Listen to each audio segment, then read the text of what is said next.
Salut! Aujourd'hui, je vais vous présenter ma palette d'aquarelle et on va la réorganiser un petit peu ensemble. Pour recontextualiser les choses, j'ai acheté ma première palette d'aquarelle en 2019. C'était une palette de 24 compartiments avec 24 demi-godets de chez Jackson. Je l'ai complétée au fur et à mesure avec de la peinture d'autres marques. Actuellement, j'ai une palette de 48 compartiments qui n'est pas pleine, ce qui me laisse de la marge pour acheter et tester d'autres couleurs.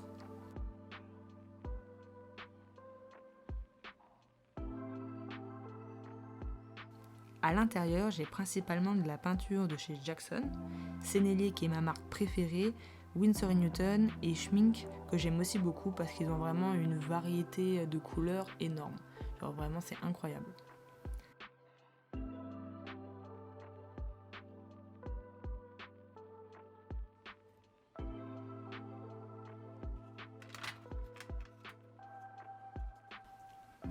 Avant de commencer la réorganisation, je vais nettoyer la palette.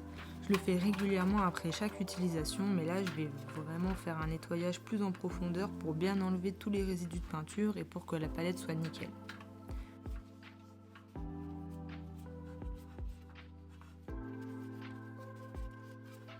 Pour les couleurs, je vais les ranger un petit peu différemment.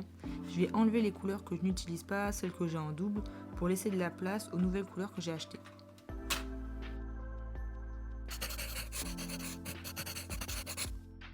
Alors, en premier, nous avons un blanc de chez Jackson que je n'utilise jamais. Du coup, je vais la mettre dans une autre palette. Ensuite, nous avons un or de chez Schmink. C'est pareil, une belle couleur, mais je ne l'utilise pas car quand je la prélève, elle a tendance à beaucoup se diluer avec l'eau et ça ne me donne pas cet effet très concentré sur le papier que je recherche. Du coup, je vais aussi la mettre dans une autre palette. Alors la première couleur qui va rejoindre ma palette, ce sera ce jaune de Naples de chez Jackson. C'est une belle couleur, un peu couleur sable. Je ne l'utilise pas beaucoup, mais elle peut m'être utile, donc je vais la garder.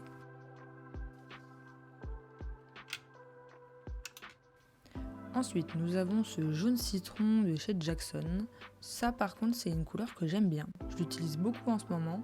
J'aime bien l'utiliser pour faire des mélanges avec des bleus, pour faire des verts ou des turquoises. Ou sinon juste l'utiliser en tant que tel comme jaune. Franchement, c'est trop beau. Ensuite, on va mettre ce jaune permanent de chez Jackson. Pareil que le jaune citron, c'est un jaune que j'aime bien, donc je vais le conserver.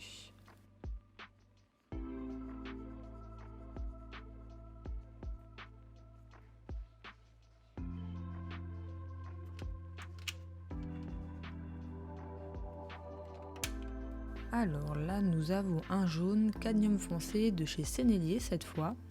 Lui, je l'ai acheté parce que j'avais que des jaunes assez clairs et je cherchais un jaune un petit peu plus foncé. Pareil, je vais le garder, je vais le mettre dans ma palette, je l'utilise assez régulièrement. Ensuite, nous avons ce orange de chez Jackson que je conserve, très belle couleur, j'adore.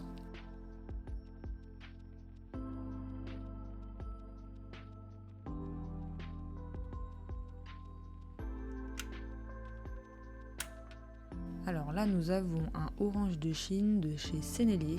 C'est un orange un petit peu plus foncé qui limite un peu brique. J'aime beaucoup cette couleur. Je vais la garder, je l'utilise pas mal pour les mélanges, pour les cheveux, quand je veux faire des personnages avec les cheveux roux. J'aime beaucoup.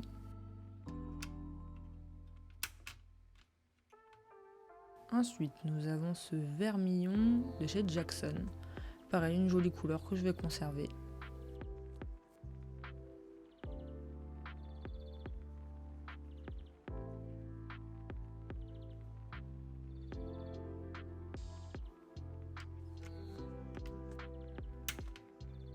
Donc là, nous avons un rouge Venise de chez Sennelier. Pareil, c'est une couleur qui est un petit peu dans les tons briques, un peu comme l'orange de Chine, mais plus vers le rouge cette fois-ci. Donc je la garde. Après, nous avons ce rouge permanent de chez Jackson, qui je pense est le seul rouge vif que j'ai comme ça. Donc pareil, je le conserve, je le mets dans ma palette et je vais l'utiliser assez régulièrement.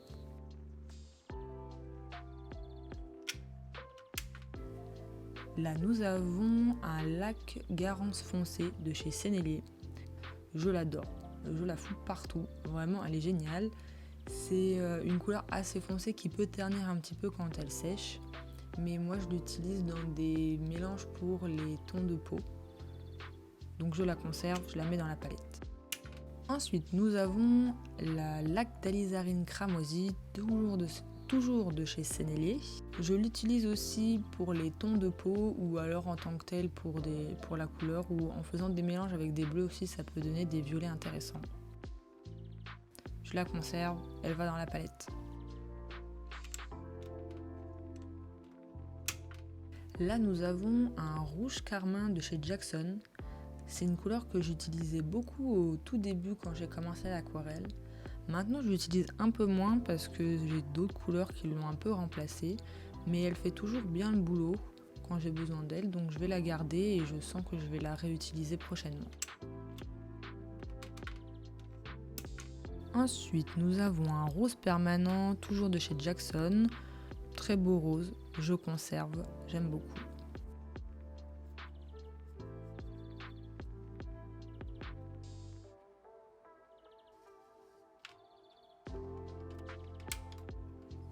Alors là, nous avons un rose opéra de chez Sennelier. C'est une couleur assez spéciale, c'est un rose vraiment très vif qui tourne un petit peu plus vers le violet, je trouve. Je l'utilise pas souvent, mais je compte vraiment l'utiliser prochainement, donc je la conserve. Alors là, nous avons un violet de périlène de la marque Schmink. Cette couleur, c'est la base de la base en ce moment dans mes peintures. Je l'utilise pour tous les tons de peau. Je pense que je ne peux pas dessiner mes personnages si je n'ai pas cette couleur. Donc je conserve, ça va dans la palette. Ensuite, nous avons ce violet rouge de chez Sennelier. Alors c'est une couleur que j'ai achetée assez récemment. C'est une couleur que j'aurais pu obtenir en faisant des mélanges. Du coup, c'était pas vraiment nécessaire de dépenser de l'argent pour l'acheter. Mais bon, on verra bien. Je pense qu'on peut avoir des surprises, donc je la conserve et je la mets dans ma palette. Alors là, nous avons un violet permanent de chez Jackson. Je pense que ça, selon moi, c'est une des couleurs indispensables parce qu'en mélangeant du rouge et du bleu, on n'obtiendra jamais un violet aussi profond que ce type de violet-là. Donc je conserve, je la mets dans la palette. Nous avons ensuite un cendre bleu de chez Sennelier. Je trouve que c'est une couleur qui ne correspond pas à 100% à mon style, mais en même temps, c'est une couleur que j'aime bien. Du coup, je vais quand même la conserver et la mettre dans ma palette. Alors là, on a un bleu de cobalt de chez Winsor & Newton. En ce moment, je la mets beaucoup dans mes peintures. Et en plus, quand on la mélange par exemple avec le terre de sienne brûlé, on obtient des gris magnifiques. Donc pour représenter la ville, c'est une bonne couleur. Donc je la conserve, je la mets dans ma palette. Maintenant, nous avons un bleu de phthalo vert de chez Sennelier. C'est une couleur aussi intéressante, mais je l'ai acheté un petit peu par pulsion. Pour ça, je n'avais pas vraiment besoin. Surtout que j'avais déjà une couleur qui ressemblait à cette couleur-là. Mais bon, je vais quand même la garder dans ma palette, on ne sait jamais.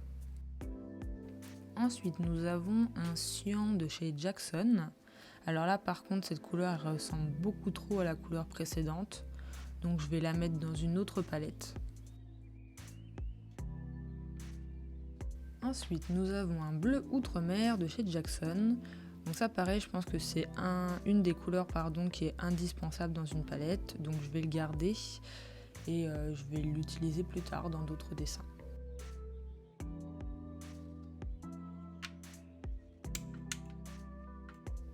Ensuite, nous avons ce bleu de Prusse de chez Jackson. Ça, c'est une couleur que je n'utilise pas souvent, mais que je veux utiliser plus car elle est vraiment magnifique. Donc je la garde, je la mets dans la palette et je vais l'utiliser prochainement. Ensuite, nous avons ce indigo de chez Jackson. Bon, comme vous pouvez le voir, je pense que c'est une couleur que j'aime beaucoup. Si ce n'est la couleur que j'aime le plus dans ma palette, je la mets partout. Que ce soit pour la mer, pour les immeubles, pour le ciel, tout le temps j'utilise cette couleur. Ensuite, nous avons un turquoise de phthalo de chez Sennelier. c'est vraiment un turquoise magnifique. Genre, pour moi, mon turquoise parfait. Je l'ai utilisé récemment pour peindre un étang et je trouve que ça s'y prête très bien. Donc je la conserve et je la mets dans ma palette. Là, nous avons un vert sapin de chez Sennelier. C'est un très beau vert qui est très profond, donc je vais le conserver et je le mets dans ma palette.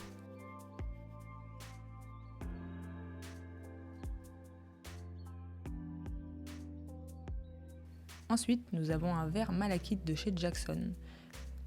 Je l'utilise pas souvent, mais je l'aime bien, donc je le conserve et je le mets dans ma palette.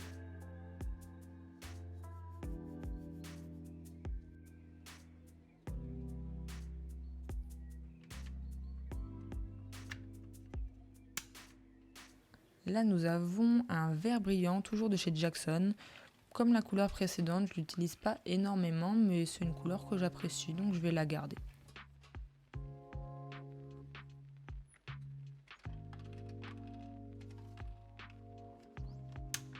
Ensuite, nous avons ce vert jaune, toujours de chez Jackson. Donc ça, c'était aussi une couleur que j'avais dans ma toute première palette que j'ai achetée. C'est pas une couleur que j'aime beaucoup, mais je pense qu'elle peut m'être utile, donc je vais la garder.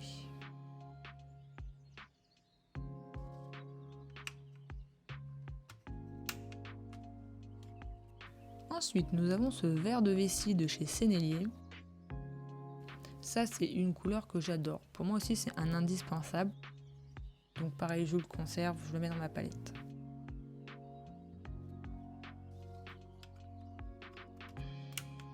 Ensuite, nous avons ce vert olive de chez Jackson.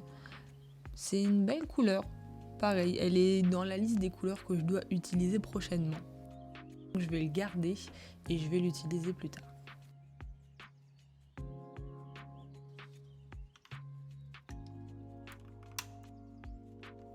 Ensuite, nous avons un brun olive, toujours de chez Jackson. C'est une couleur que je n'ai pas beaucoup utilisée, mais j'ai quelques idées d'illustration avec, donc je vais la conserver et je vais la mettre dans ma palette.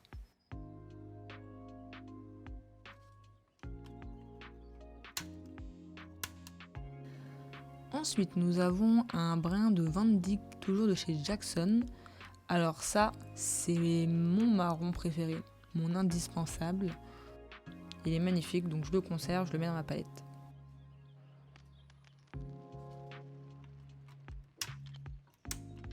Alors là, nous avons un terre d'ombre brûlé de chez Winsor & Newton. Ça, c'est une couleur que j'utilise pas beaucoup, mais que j'utilise quand même. Pour moi, c'est un indispensable d'une certaine manière. Donc je vais la garder et la mettre dans ma palette.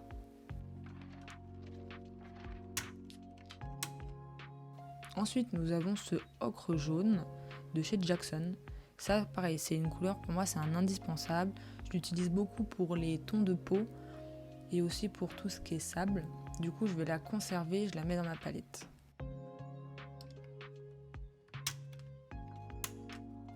Alors là, nous avons un or de quinacridone de chez Winsor & Newton. Ça, c'est aussi une couleur assez récente. Je ne l'utilise pas énormément, mais elle a du potentiel, donc je vais la garder dans ma palette.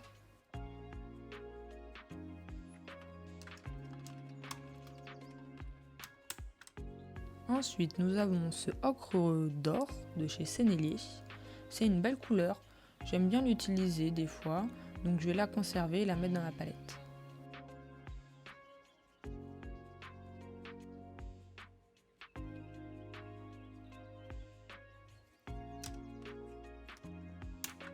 Ensuite, nous avons ce ocre rouge de chez Jackson.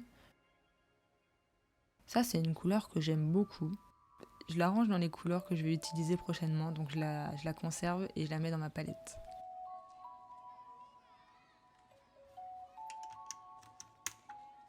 Ensuite, nous avons ce terre de sienne brûlé de chez Jackson. Alors là, cette couleur fait partie de mes indispensables. Comme je l'ai dit tout à l'heure, mélangé à certains bleus, donc c'est avec le bleu d'outre-mer et le bleu de cobalt, on peut obtenir des très beaux gris, donc c'est très intéressant pour peindre les paysages urbains. Donc je conserve cette couleur, je la mets dans ma palette. Alors là, nous avons un brin de Garance de chez Winsor & Newton. C'est une couleur que j'avais achetée au moment où je cherchais à diversifier un petit peu mes rouges. Je l'utilise pas énormément, mais pareil, c'est une couleur qui a du potentiel, donc je vais la garder, je vais la mettre dans ma palette. Ensuite, nous avons un gris chaud de chez Sennelier. Bon, comme vous pouvez peut-être le remarquer, ça fait partie des couleurs que j'ai beaucoup utilisées. Donc je conserve cette couleur et je la mets dans ma palette.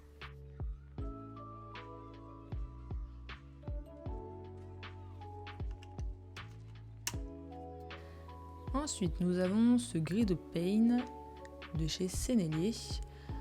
Ça, pareil, pour moi, c'est un indispensable. On peut vraiment représenter facilement les ombres avec cette couleur. Donc, je la garde et je la mets dans ma palette. Et pour terminer, nous avons ce noir d'ivoire de chez Jackson. Bah, pareil, c'est un noir, je pense que dans chaque palette on a besoin d'un noir. Après ça reste de l'aquarelle, c'est-à-dire qu'un noir à l'aquarelle est moins intense qu'un noir à l'encre par exemple. Donc je vais conserver ce noir et le mettre dans ma palette.